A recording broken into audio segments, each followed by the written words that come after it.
My name is Marilyn Douglas, and I am a family nurse practitioner. I've been a nurse practitioner since 2006 and a registered nurse since 1994.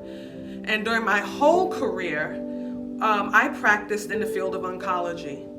Never in my wildest dreams would I think that one day the story of so many men and women would become my story.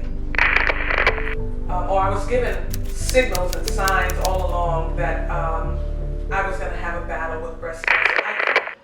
I have to say that I always knew that I was going to have breast cancer. And that's a strange thing to say because one does not wake up and say, I'm going to have cancer one day. But along the way, I believe God gave me breadcrumbs, the little signs, thoughts here and there that led me to this conclusion. I remember a friend of mine being diagnosed with breast cancer, and I had an internal fear when I heard it. I remember also that there were these vibrations, these feelings in my left breast that I felt for a couple of years. I would feel it, and then I'd look, nothing there. But then I had that sense again that this was going to be my story. So I started doing these little things because God gave it to me. I knew it was going to happen, and then it did. My journey began in 2019 with a mammogram and an ultrasound that I had taken every year for at least 10 years, always came back normal, and it came back normal.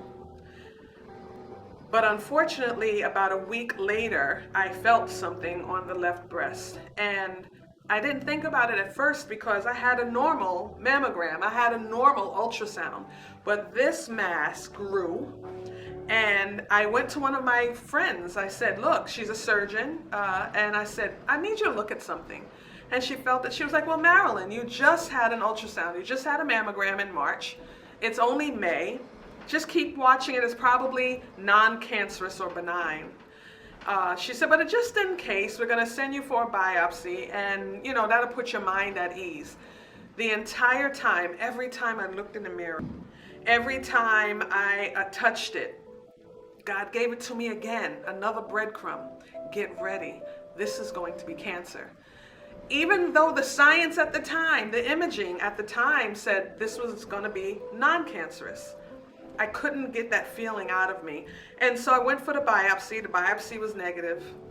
I went through that entire summer watching it grow, watching my breast change, and saying to myself, it's negative, it's nothing, but inside another breadcrumb. This is not going to be negative. Ultimately, in October of 2019, after another ultrasound, an MRI, and biopsies, I was diagnosed with invasive ductal carcinoma, also known as breast cancer. I remember sitting at my desk at work, looking at the paper, really not believing what I saw, almost praying that my eyes were deceiving me, and my head began to swirl. Fear set in, panic set in. What do I do now? Every day I woke up saying, how many more days will I have healthy? How many more Sundays will I have to go to church? How many more moments will I have with my husband? I really was slipping into a dark space. I had to find a purpose for it. God, why me? Why me? I've served hundreds of men and women who had cancer over my career. Hundreds of times did I sit and educate, hold a hand, help someone crying. Why me? Why now? And it came that I was an expert in the science, but I didn't understand the journey. And I had counseling session on top of counseling session to get me to a place where I can share the hardest part of my life. The hardest part of my life I was about to pour out for the world to see, just so someone else can have a better experience than I had. I needed help to get there. And I leaned into my pastor, G. Morris Coleman.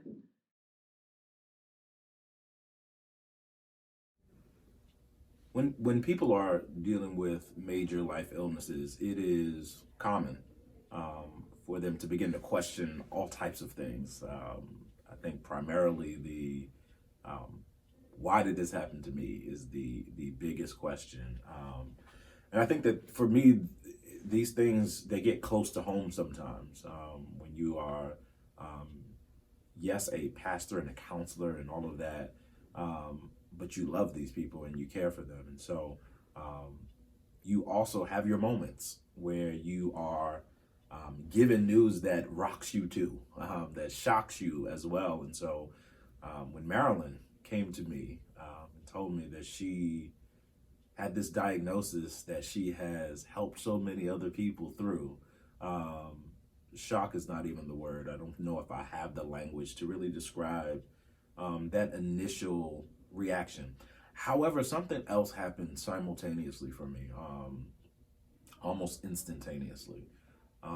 I had the wherewithal to realize that this had to have a greater purpose.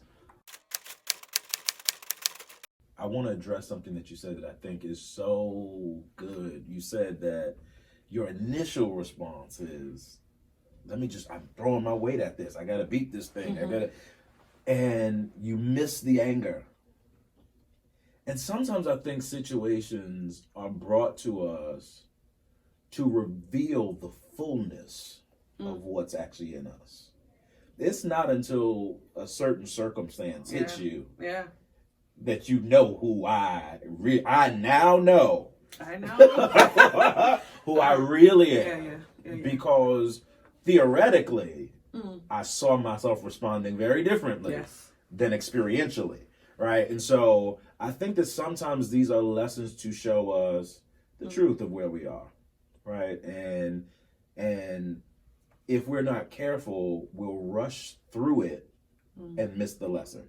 Once I started on chemo and I'm sitting in a chair for hours, then the questions happened. Then it was, God, really? Am I being punished for something? As good as I think I am, I also know the other part of me. I know that, there are things punishable in my life. Yeah. How do I reconcile this being God's plan for me to go through so much pain? Yeah. So, I've got a tough answer, which you probably already do. Right? Only get tough answers. I think the question is not why me. I think the question is why not me. There's a quote, there's a passage in the Bible that says that the rain falls on the just and the unjust. In other words, bad things happen to good people and it happens to bad people. But if that is true, the opposite must be true as well. That an amazing amount of fortune has also fallen on us that we did not deserve either.